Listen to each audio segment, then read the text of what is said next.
இன்று சென்னை டி நகர் பகுதியில் பசுமை தாயகம் சார்பில் சென்னையின் உயிர் நாடி பள்ளிக்கரணை சதுப்பு நிலத்தை பாதுகாக்க வேண்டும் என கையெழுத்து இயக்கத்தை தொடங்கியிருக்கின்றோம். சென்னைக்கு இயற்கை கொடுத்த 4 பெரிய வரங்கள் அடையாறு, கூவமாறு, கொசஸ்தலை ஆறு மற்றும் பள்ளிக்கரணை சதுப்பு நிலம். இந்த பள்ளிக்கரணை சதுப்பு நிலம் 100 ஆண்டுகளுக்கு முன்பு 15,000 ஏக்கர் நிலப்பரப்பில் இருந்தது. இன்று வெறும் 2,500 ஏக்கர் தான் இருக்கிறது. இந்த நிலத்தை ஆக்கிரமிப்பு செய்ய வேண்டும், இதில் குப்பையை கொட்ட வேண்டும் என்ற நோக்கத்திலே மிகப்பெரிய சூழ்ச்சிகள் நடைபெற்றுக் கொண்டிருக்கிறது. சென்னை பகுதியிலே எவ்வளவு மழை வந்தாலும் எவ்வளவு வெள்ளம் வந்தாலும் பள்ளிக்கரணை சதுப்பு நிலம் தான் அதுக்கு வடிகாலாக காலங்காலமாக பயன்படுகிறது. இந்த சதுப்பு நிலத்தை அழித்தால் சென்னை மக்களுக்கு ஆண்டுதோறும் மிகப்பெரிய அளவிலே வெள்ளம் வரும். 2015 இந்த வெள்ளம் டி நகர், அண்ணா நகர் வரைக்கும் சென்றது.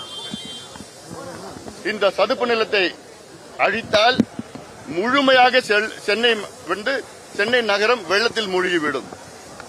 இதெல்லாம் தடுக்க வேண்டும் என்று பசுமை தாயகத்தின் சார்பில் 2003 நாங்கள் பிரச்சாரம் செய்து வருகிறோம்.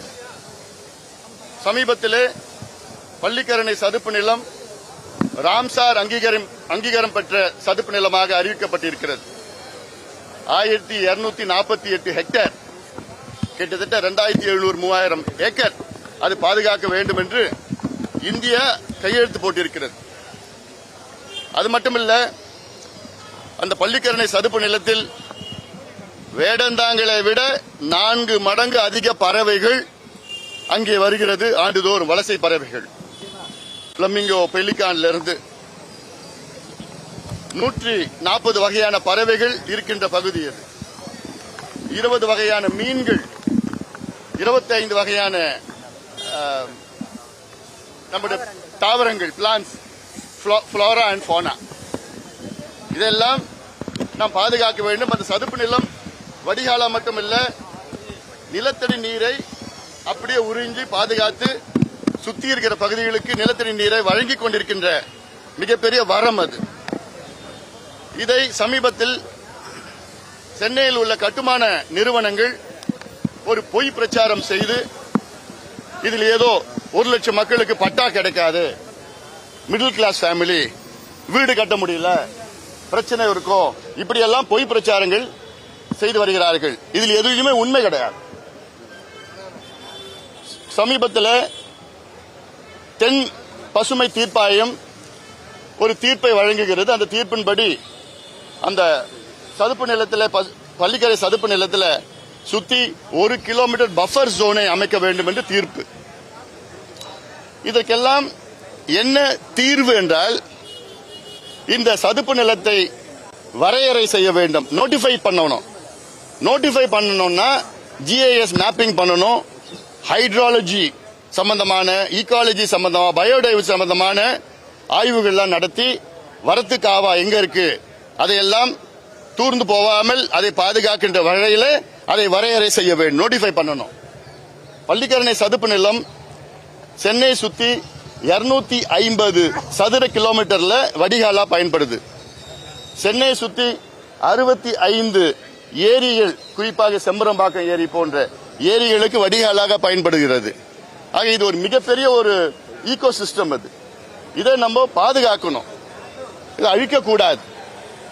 ஆக இதற்கு தமிழக அரசு, குறிப்பா நம்முடைய மாண்புமிகு முதலமைச்சர் விஜய் அவர்கள் இந்த பள்ளிக்கரணை சதுப்பு நில பிரச்சனையிலே தலையிட்டு இதை பாதுகாக்க அத்துணை நடவடிக்கைகளும் எடுக்க வேண்டும்.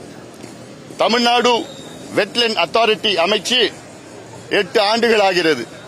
இந்த 8 ஆண்டுகளில் தமிழ்நாட்டில் இதுவரைக்கும் ஒரே ஒரு வெட்லேண்ட கூட நோட்டிஃபை பண்ணல. தமிழ்நாட்டில் 26,800 வெட்லேண்ட்ஸ் இருக்கு, அபவ் 5 ஏக்கர் பரப்பளவில். அதாவது 5 ஏக்கருக்கு மேல உள்ள பரப்பளவில் உள்ள ஈரநிலங்கள், சதுப்பு நிலங்களை வரையறை செய்ய வேண்டும் என்று உச்சநீதிமன்றம் தீர்ப்பு வழங்கி 2 ஆண்டுகள் ஆகிறது. இன்னைக்கு வரைக்கும் ஒன்னத்தை கூட நோட்டிஃபை பண்ணல. அவங்க வேலையை செய்யல. ஏன் பள்ளிக்கரணை செய்யலைன்னா வேண்டுமென்றே செய்யல. ஏன் வேண்டுமென்றே செய்யவில்லை என்றால் அப்போதுதான் கட்டுமானங்கள் அங்க கட்டலாம். இது மிகப்பெரிய சூழ்ச்சி. இருக்கிற சதுப்பு நிலத்தை அழிக்கணும். சென்னையில் ஏற்கனவே 250 ஏரியில் அழிச்சிட்டாங்க. ஏரி, முகப்பேர் ஏரி திட்டம், நேரு ஸ்டேடியம் ஏரியில கட்டினாங்க, வள்ளூர் கோட்டம் ஏரியில கட்டினாங்க, கோயம்பேடு பஸ் ஸ்டாண்ட் ஏரியில கட்டினாங்க. இப்படி 250 ஏரியில ஏற்கனவே அழிச்சிட்டாங்க. இனியும் அழிக்க கூடாது, சதுப்பு நிலத்தை அழிக்க கூடாது. மிகப்பெரிய ஒரு வரம் இது. அதனால இதை பாதுகாக்க உடனடியாக தமிழக அரசு நோட்டிஃபை பண்ணணும். நோட்டிஃபை பண்ணி நோட்டிபிகேஷன் கைட்லைன்ஸை பின்பற்றணும். நோட்டிஃபை பண்ணிட்டாங்கன்னா அங்க குப்பையை கொட்ட முடியாது. ஏன்னா இன்னைக்கு 5000 டன் குப்பைகள் தினம் அங்க ஒட்டிட்டு இருக்கிறாங்க. லட்சக்கணக்கான கழிவு நீர், திடக்கழிவு, ரா சூவேஜ் அதுல விட்டுட்டு இருக்கிறாங்க.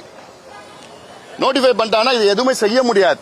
அங்க பில்டிங் உள்ள எதுவும் கட்ட முடியாது. அதை சென்னையில் நினைச்சுப்பா, சென்னைக்கு நடுவுல ஒரு பகுதி, அவ்வளோ பெரிய பகுதியை பாதுகாத்து நம் வருங்கால சந்ததியினருக்கு அதை விட்டு சென்றால் நமக்கு எவ்வளவு பெரிய ஒரு நன்மை அது. அதனால இது அரசு உடனடியாக அதை செய்ய வேண்டும். அதை செய்கின்ற வரையில் நாங்கள் பல வகை போராட்டங்களை நாங்கள் செய்வோம். முதல் கட்டமா கையெழுத்து இயக்கம், அடுத்தது போராட்டம், ஆர்ப்பாட்டம், நீதி போராட்டம், அரசியல் போராட்டம், சட்டமன்றத்துக்குள்ள எல்லாமே அத்துணை வகையிலையும் அந்த பள்ளிக்கரணை சதுப்பு நிலத்தை எப்படியாவது அதை பாதுகாக்க வேண்டும் எங்களுடைய நோக்கம். இதற்கு இப்ப இருக்கின்ற இளையோர்கள், ஜென்சி அத்துணை பேரும் இதற்கு குரல் கொடுக்க வேண்டும். ஒவ்வொரு வகையிலும் நீங்க குரல் கொடுங்க. ஏன்னா அது உங்களுடைய சொத்து, வருங்கால சந்ததியினருடைய சொத்து. அது அங்க இல்லைன்னா சென்னையில மிகப்பெரிய வெள்ளம், உயிர் சேதம், பொருள் சேதம், எல்லாம் சேதம் வரும். அதனால இதை மனதில் வைத்து தமிழக அரசு உடனடியாக பள்ளிக்கரணை சதுப்பு நிலத்தை நோட்டிஃபை பண்ணணும், வரையறை செய்யணும், நோட்டிபிகேஷன் கைட்லைன் செய்து அதை பாதுகாப்பது தான் எங்களுடைய கோரிக்கையாக நாங்கள் வைக்கின்றோம். அரசுக்கு நீர் மேலாண்மை சம்பந்தமா நிறைய அறிவுறுத்தல் இது சம்பந்தமா பேசுவீங்க. அரசு அந்த கோரிக்கை மீது நடவடிக்கை எடுத்திருக்காங்க. இல்ல, அதெல்லாம் இரிகேஷன் ஸ்கீம்ஸ். நான் அரசுக்கு பரிந்துரை கொடுத்தது வந்து நீர் பாசன திட்டங்கள். இது நம்முடைய சென்னை பிரச்சனை. இது சதுப்பு நிலம். இது பாதுகாத்தா தான் சென்னை வடிகாலா பயன்படுத்தும். அக்விஃபயர் எல்லாமே இருக்கும். இதுல அர்பன் பிளானிங்ல வரும். ஏன்னா இதுல சிஎம்டிஏல plan 1 greater Chennai corporation plan 1, plan 2, plan 3 இது வேண்டுமென்றே இதுல பிளான் 3 அதாவது பிளான் 2ல கொண்டு வரல. பிளான் 2ல கொண்டு வந்தாங்கன்னா இது நோட்டிஃபை பண்ணணும். பெரிய சதி, 5 ஆண்டு காலம், கடந்த 5 ஆண்டு காலம் பெரிய சதி நடந்திருக்கு. அதுதான் இந்த பிரிகேடுக்கு 2000 கோடி கட்டுமானத்துக்கு அனுமதி கொடுத்தாங்க பள்ளிக்கரணை சதுப்பு நிலத்தில். தமிழ்நாடு எல்காட், எலக்ட்ரானிக் சிட்டி சதுப்பு நிலத்துல இருக்கு. ஆக இருக்கிறது கொஞ்சம் நஞ்சத்தை நம்ம பாதுகாத்தாதான் நம்ம சென்னையில நாளைக்கு வாழ முடியும், உயிர் வாழ முடியும். அதற்கு பள்ளிக்கரணை சதுப்பு நிலம் முக்கியமா அவசியமானது.